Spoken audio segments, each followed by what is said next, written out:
Hello everyone समस्त को आज वीडियो अनेक अनेक स्वागत। खूब शीघ्र आसवाक जाऊँगी एक बहुत बड़ निजुक्ति जोटा कि आम गवर्नमेंट तरफ जो मैंने निज घर पाखे रहा चाहते निज घर पाखे गवर्नमेंट चाकरी करने को चाहते निज एरिया गोटे सरकारी चाकरी करने चाहते से एक बहुत बड़ सुजोग से निज एरिया रही सरकार अधीन में चाकरी करेंगे। तो आम पंचायत राज और ड्रिंकिंग वाटर डिपार्टमेंट तरफ 24 तारीख एक प्रोसीडिंग आसी कि आम प्रति पंचायत आम पिओन मानकर निजुक्ति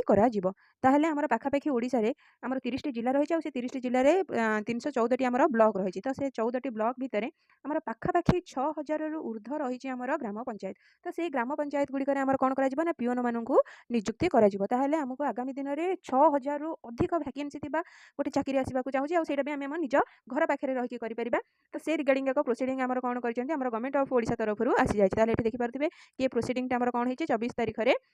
गवर्नमेंट ऑफ ओडिशा तरफ आसी जाइए। पूर्व आम जो ग्राम पंचायत थी से जो पिओन मान नियुक्ति कराइला किसी गवर्नमेंट तरफ स्पेसिफिक नोटिस आसुना जो मैंने पंचायत थे जब से आवश्यकता पड़ता कि पिओन आवश्यकता अनुसार कौन करते तार नियुक्ति करुले आउ जहाँ नियुक्ति करुले आम पंचायत गोटे पांठि थाए। तो से पंचायत पांठि से स्थिर करुले कि नहीं केते दरमा दिज्व एवं आउ सेपरी हेब नहीं आम गवर्नमेंट तरफ आसीज नोटिस आसो से स्पेसिफिक सालारी रोटा कि प्रति मास सालारी दिज्व। तो गवर्नमेंट तरफ जो आसी गोटे सुजोग आम केवे हाथ छड़ा करवा कहीं आम निज घर पाखे रहीकि हिं कर कौन होमर ना आमर जो रही आमर पिओन नियुक्ति रही एपर्यंत कौन नोटिस आसवाक ना आ रिगार्डिंग जमी आमर शिशु सेविका एक निर्देशावली आसीला या एक निर्देशावली से भाव में आसो से आमर कौन क्वालिफिकेशन रहीतु आमर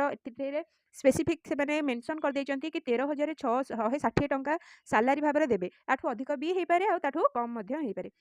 जेहेतु सालारी दवा कथा गवर्नमेंट तरफ मेंशन कराई निश्चिंत भाव में एथिरे किसी ना किसी आमर क्वालिफिकेशन रहिबो मे बी सेटा 10th प्लस हो पारे 10th पास हो पारे किंबा +2 पास हो पारे ए जो क्वालिफिकेशन केमिति आमर स्थिर करा जिवो आमर आ पूर्वर जो पिओन मानकर नियुक्ति हुए सेथिरे जहाँ आमर रखा जाइतिबो क्वालिफिकेशन जहाँ रखा जाइतिबो तो से ताकू देखिकि से माने कोन करिवे ना ए पाइका पंचायत समिति बा पंचायत ग्राम पंचायत पय जो पिओन आसीबो सेमानकर मध्ये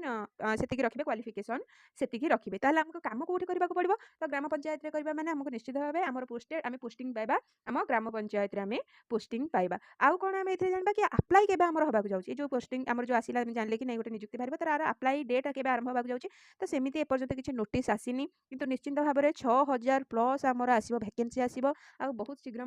आर नियुक्ति हम कहीं आम 2025 सरला 2026 आगू आसूँ। तो निश्चिंत भाव में अल्प दिन आर सब किसी निर्देशावली आसीज